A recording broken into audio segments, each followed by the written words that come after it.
செய்வான்னா அதை மனசு உறுத்திட்டே இருக்கும்.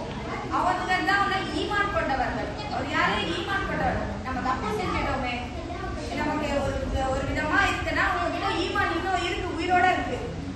யாருக்கிட்ட ஈமான் இல்லை அப்படின்னா அந்த தப்பு செஞ்சவங்களுக்கு உறுத்தவே உறுத்தாது.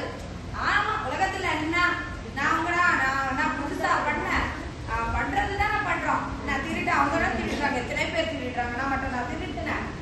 எத்தனையோ பேர் இந்த மாதிரி பேசுறாங்க, நான் மட்டும் நான் பேச அப்படின்னு யோசிக்கிறோம்.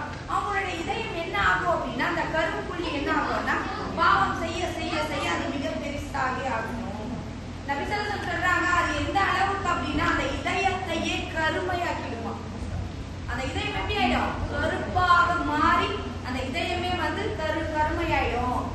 அதுக்கு பிறகு நபி ஸல்லல்லாஹு அலைஹி வஸல்லம் என்ன சொல்றாங்கன்னா இந்த கை இருக்குல்ல அதை எடுத்து மூடிட்டு சொல்றாங்க இது எப்படி இருக்குன்னா இதுக்குள்ளார எந்த இதாயத்தும் போவோமா?